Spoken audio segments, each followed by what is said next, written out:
Coming up next, it is a heavyweight title fight between Paulo Costa and George "Rush" St-Pierre.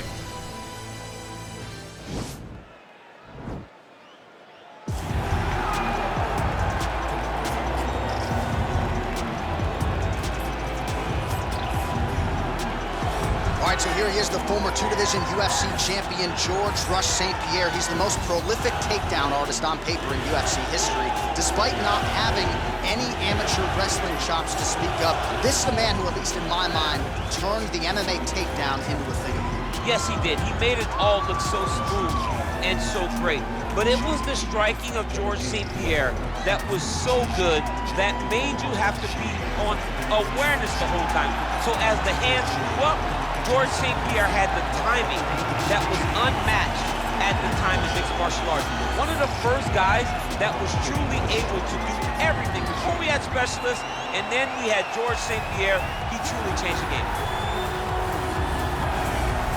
All right, so here he is making his way to the octagon for another heavyweight title defense. This has been the baddest man on the planet now for several years, and he has taken on all comers more often than not, leaving them twitching on the canvas, knockout power for days. The question is tonight, with a challenge like this, can he walk out the way he came in as the undisputed UFC heavyweight champion of the world?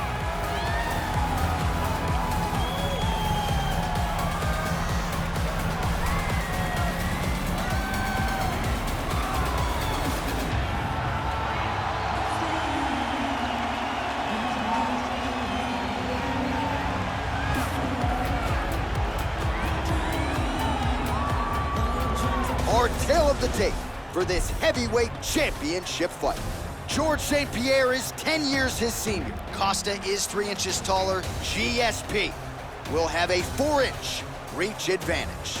To get us started with the official introductions, we go inside to the veteran voice of the octagon. Here's Bruce Buffer.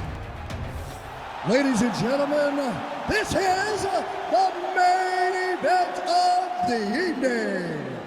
And when the action begins, our referee in charge of the octagon, Herb Dean. And now, this is the moment UFC fans around the world have been waiting for. Live from the sold-out Prudential Center in Newark, New Jersey.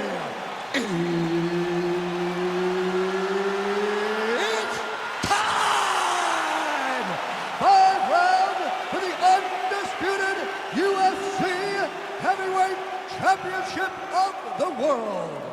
Introducing first, fighting out of the blue corner.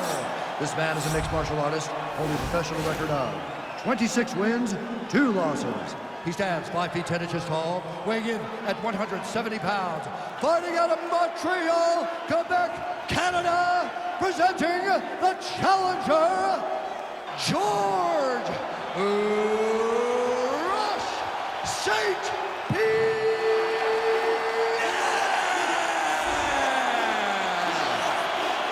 And now, introducing the champion, fighting out of the red corner. This man is a kickboxer, holding a professional record of 14 wins, 2 losses. He stands 6 feet 1 inch tall, weighing in at 185 pounds. Ladies and gentlemen, presenting the reigning, defending UFC heavyweight champion of the world, Paulo the Eraser Costa.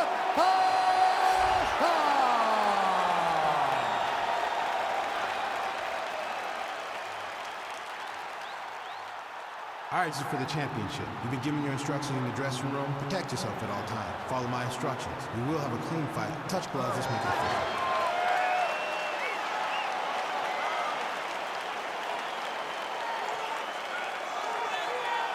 Ready. You ready to fight?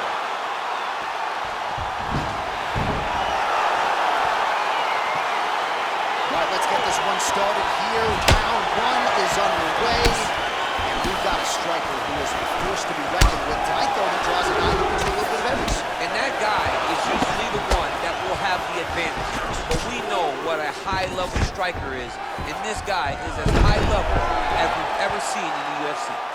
All right, he's trying to control posture here. Now trying to hip escape. He's just trying to move out of this position off the bottom. All right, good movement by him here on the ground. He really is a master of these transitions. He is a master of movement on the ground. You never know where he's going to be. Pretty good ground and pound by him here. He told us on Thursday he needed to be more effective in these situations. Certainly effective tonight. Many people have gone away from this style of fighting. This man has embraced it, and you are seeing why. Oh, now trying to isolate an arm, DC. He needs to move his hips back to cover. He cannot allow him on that angle. He's attacking arm right now.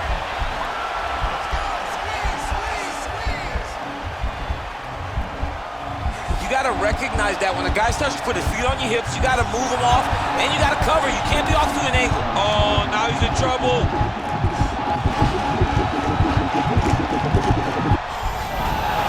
Brilliant submission defense there.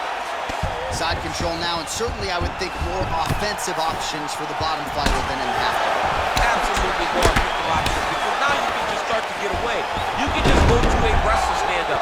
Get to your knees, post your hands, don't allow him to get his hooks in, right? Really be aware of the hooks. But get to your hands, stand up, bite the hands, break away and escape.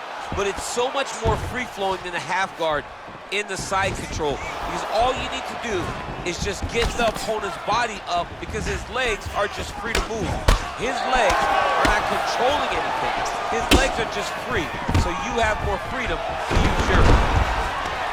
All right, so you got to be careful playing on the ground with this guy. You don't want to mess around for too long. All right, working out of side control here. His opponent trying to control posture, but you got to be careful here. All right, north-south position now. We'll see how he chooses to proceed. A lot of top pressure being applied here.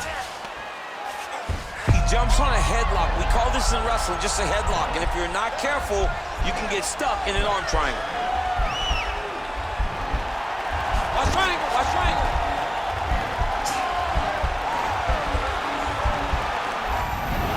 And he's out.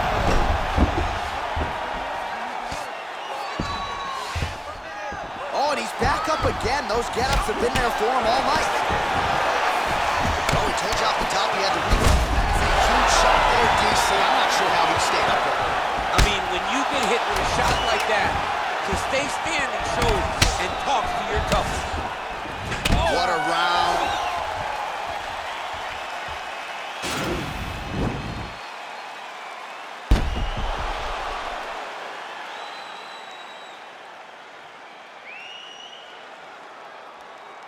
All right, so the takedown's the big storyline in that previous round. Let's look back at some of the highlights, DC, and gotta be pretty discouraging to get grounded that many times as one man. Oh, it's so discouraging, because all you want to do is let your offense go, but every time you're getting dragged to the floor constantly, you're starting to get fatigued. He's starting to wear on you. Let's see what type of effect it takes on his offensive approach as the next round starts.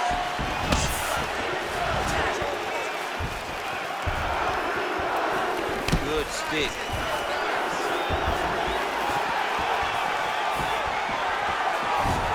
Big power shot there.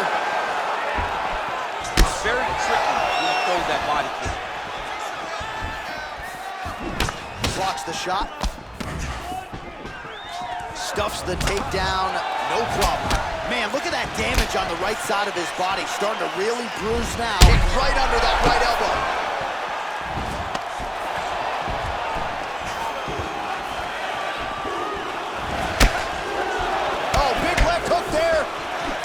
Yeah, he fixed it all up. So he's really starting to put together some significant body shots here. These are going to take their toll as this fight goes on. Back to the well with that right hand. It's no good. GSP gets the double leg takedown. Nice job there disguising his entry. Just over 3 minutes now to go. Well, there are few things more fun to watch in mixed martial arts than these type of transitions and scrambles on the ground. High-level grappling can really be entertaining. Close guard.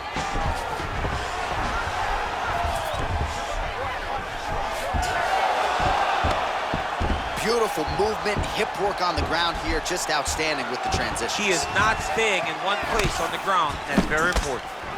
Well, his corner was pretty urgent after round one. A little bit lackluster there in that opening round. He has certainly picked up the pace here, and as a result, he has taken control of this second round. Oh, massive head kick there. We'll see if he can finish. Oh! Look at him working at trying to shut the liver down. All right, so a high-amplitude double-leg takedown there. Now we'll see what he can do with it to try to advance position on the ground. You knew that he was going to attack the double. Back with that offering, DC, he is hurt. What a beautiful uppercut. It landed beautifully. Perfect placement on that shot. Oh, picture perfect body shot there, he says. Unbelievable. That shot landed perfectly, and now he's got his opponent hurt. Oh! Whoa! What a fantastic strike to throw at the exact right moment. He deserves this moment. Go finish his fight. GSP going for the takedown, he misses. Ooh, head kick lands, he's hurt.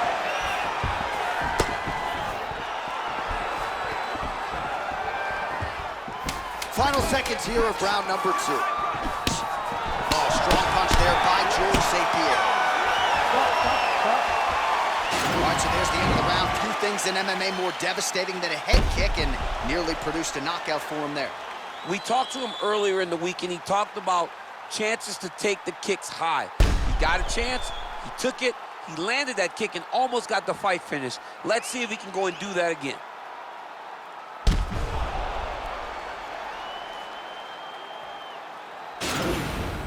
Catch your breath. Breathe. Listen, you can do this now. I want you to go down and put your combination straight down the middle.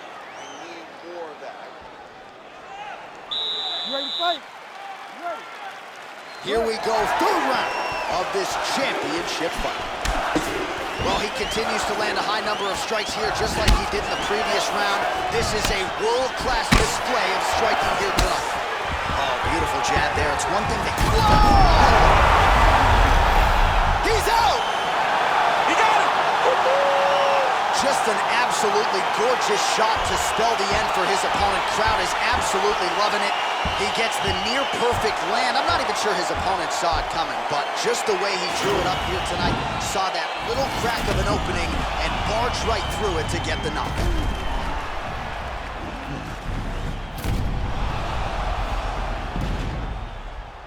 So the celebration is on for the UFC heavyweight champion of the world, the baddest man on the planet, and your winner, yes, by knockout here tonight. Ladies and gentlemen, referee Herb Dean is going to stop this contest at 24 seconds of the third round, declaring the winner by knockout and still the undisputed UFC heavyweight champion of the world, Paulo the Eraser Costa. All right, so a big result for a big man tonight as his star continues to shine. Congratulations to